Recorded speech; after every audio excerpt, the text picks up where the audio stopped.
তোমাদের একটা সুন্দর গল্প পাঠ করে শোনাচ্ছি। যদি আমার গল্প পাঠ ভালো লাগে চ্যানেলটা সাবস্ক্রাইব করে পাশে থাকার অনুরোধ রইল। আর যারা ফেসবুক পেজ থেকে দেখছো ফলো করে সাথে থেকো। গল্পের লেখক শ্রী সরজিৎ ঘোষ। গল্পটির নাম হোম মেকার। বিয়ের কয়েকটা দিন পরের কথা। মধুশ্রী তখন নতুন বউ। সকালবেলা ঘুম থেকে উঠে দেখছে বাড়ির পরিবেশটা বেশ থমথমে। প্রতিদিন যেমনটা দেখে সেদিনটা একটু অন্যরকম। সকালে ঘুম থেকে শ্বশুরমশাই সবার আগে ওঠেন, তারপর শাশুড়ি মা। সেদিন কিন্তু মাধুরী দেবী মানে মধুশ্রীর শাশুড়ি মাও উঠে পড়েছেন সকাল সকাল। মধুশ্রী দেখছে শাশুড়ি মা নিজেই এক কাপ চা বানিয়ে নিয়ে এসে সোফায় বসে আয়েশ করে খাচ্ছেন। সকালের চাটা সঞ্জিতবাবুই তৈরি করেন। মধুশ্রী একটু অবাক হয়ে জিজ্ঞেস করে, মা আপনি চা করলেন আজ? বাবার কি শরীর খারাপ নাকি?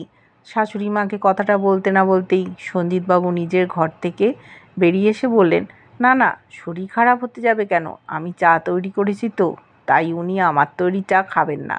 বৌমা তুমি একটু বলে দাও, প্রতিদিন আমার জন্য আর ওনাকে কষ্ট করতে হবে না। এক কাপ চা করে মুখের সামনে ধরে বলে, মাথা কিনে নিয়েছে আর কি, আজ থেকে আমি আমার চা তৈরি করে নেব।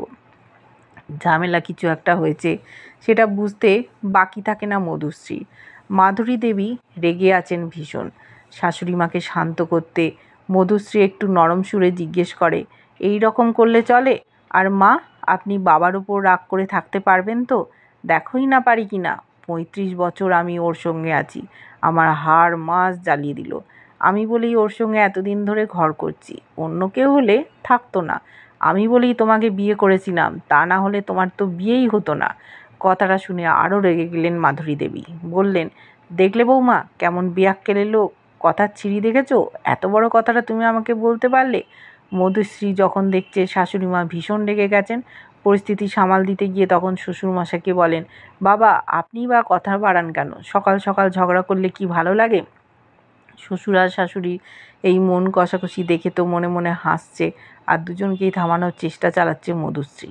এদের মধ্যে এত ভাব যে দুজন দুজনকে ছাড়া থাকতে পারে না, তাও আবার ঝগড়াঝাঁটি। মধুশ্রীর কথা শুনে মাধুরী দেবী সঞ্জিতবাবুর দিকে তাকিয়ে বলতে থাকেন, সব সময় জিতে যাও তাই না? এখন আর পারবে না, বৌমা যখন এসে গেছে তখন বৌমাই বলবে কার দোষ কার গুণ। এবার থেকে বৌমা তুমিই বিচার করবে। তারপর থেকে শুরু হলো সেই বিচারকের দায়িত্ব নেওয়া। কোনো কিছু হলেই মধুশ্রীর কাছে অভিযোগ করেন দুজনেই, আর দায়িত্ব নিয়ে মধুশ্রীকেই সেটা মেটাতে হয়। তবে বিয়ের পর থেকে মধুশ্রী এখন ঘোরতর সংসারী। যে মেয়েটা বাড়িতে এক গ্লাস জল নিয়ে খেত না, মুখের সামনে যাকে ধরতে হতো, সেই মেয়েটা আজ জুতো সেলাই থেকে চণ্ডীপাঠ সবই করছে। অথচ মধুশ্রীর মা রমলা দেবী কত বকাঝকা করতেন।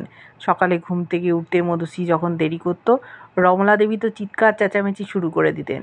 ছোটবেলায় মধুশ্রীকে কেউ যদি জিজ্ঞেস করতো, বড় হয়ে কি হতে চাও, সঙ্গে সঙ্গে মধুশ্রী জবাব দিত, আমি বউ হতে চাই।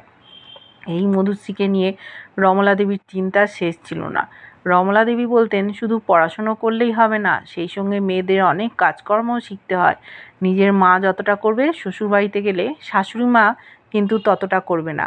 এমন কথা শুনে মধুশ্রীর বাবা বলতো, তুমি অত চিন্তা করো না তো, ও সব শিখে যাবে, মেয়েরা পারে না এমন কিছু নেই।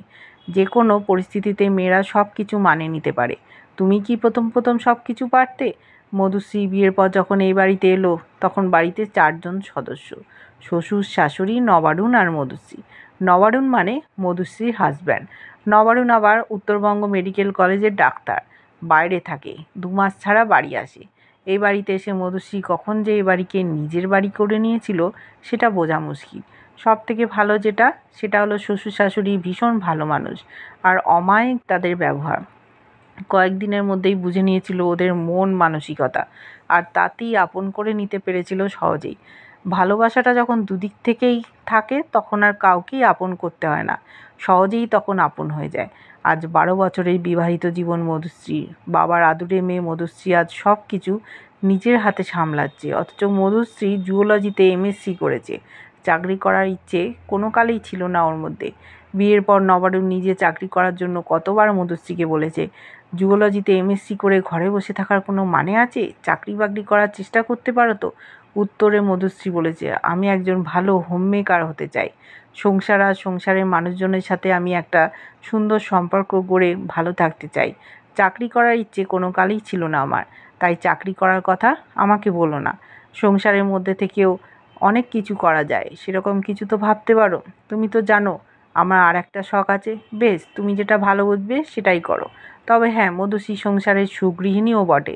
শ্বশুর শাশুড়িকে অত্যন্ত যত্ন করেই রেখেছে।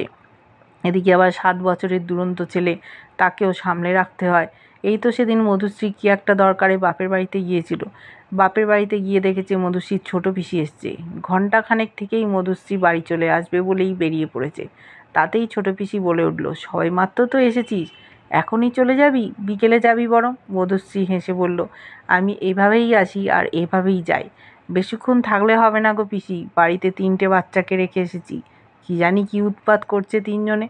3টে বাচ্চা বলতে তোর ছেলেকে রেখে এসেছিস বুঝলাম, আর 2টোকে কে? পিসির এমন কথার উত্তরে মধুশ্রী হেসে বলে, আর 2জন আমার শ্বশুর আর শাশুড়ি। ওদেরকেও আমার ছেলে মেয়েই ভাবি। বয়স হয়ে গেলে মানুষ বাচ্চাদের মতোই হয়ে যায়। আর বলো না, সারাদিনে 3জনের অভিযোগ শুনতে শুনতে আমিও পাগল। এই যে আমি নেই, 3জনে কিছু না তো করছেই। মধুশ্রীর মা পাশ থেকে বলে উঠল, ছোটদি তুমি কি ভাবছো মধুশ্রী আছে আগের মধুশ্রী আছে যে কিছুই পারতো না, আজ সে সব কিছু পারে। আর আমিও ভাবি কি করে ও সব কিছু শিখে গেল, পুরো সংসারটা তো মাথায় করে রেখেছে। আসি বলে মধুশ্রী গাড়ি নিয়ে বেরিয়ে যায় তাড়াতাড়ি। হ্যাঁ, মধুশ্রী নিজেই ড্রাইভ করে এসেছে। বছরখানেক হলো গাড়িটা মধুশ্রীকে উপহার দিয়েছে নবারুণ। গাড়িটা কিনে দেওয়ার ফলে অনেক সুবিধাও হয়েছে, ইচ্ছে মতো ঘুরে বেড়ানোও হয়। তাই তো শ্বশুর শাশুড়ি ছেলেকে নিয়ে মাসে একটা দিন কাছে পিঠে কোথাও ঘুরেও আসতে পারে সহজেই। শুধু শ্বশুর শাশুড়ি কেন, কখনো নিজের বাবা মায়ের প্রতিও সমানভাবে কর্তব্য করে মধুশ্রী। তবে হ্যাঁ, সংসারের মধ্যে থেকেও মধুশ্রী নিজের ইচ্ছেটাও কিন্তু পূরণ করে নিয়েছে। প্রত্যেকটা মানুষের একটা নিজের পরিচয় থাকা দরকার, সেই পরিচয়টা করে নিতে পেরেছিল মধুশ্রী। তাই তো মধুশ্রী জীবনের বড় আনন্দের দিনে নিজের বাবা মা শ্বশুর শাশুড়ি হাজব্যান্ড আর ছেলেকে নিয়েই গিয়েছিল নিজের বই প্রকাশের অনুষ্ঠানে। সংসারের সব দায়িত্ব পালন করেও মধুশ্রী নিজের একটা পরিচয় করে ফেলেছে সহজেই।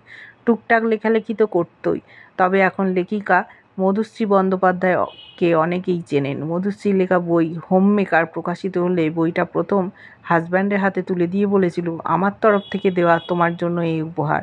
বইটা হাতে পেয়ে মধুশ্রীর হাজব্যান্ড নবারুণ তো দারুণ খুশি। নবারুণ সকলের সামনে বলেছিল, আমি এই দিনটা দেখার আশায় ছিলাম।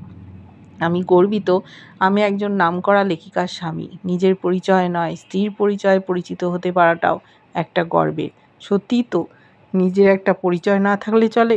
আজ সত্যিই বড় আনন্দ হচ্ছে মধুশ্রী। শুধু একটাই কথা বলবো, সারা জীবন এভাবেই ভালো থেকো আমার ভালোবাসার হোম মেকার। কেমন লাগলো অবশ্যই জানিও। ভালো লাগলে সাথে থেকো।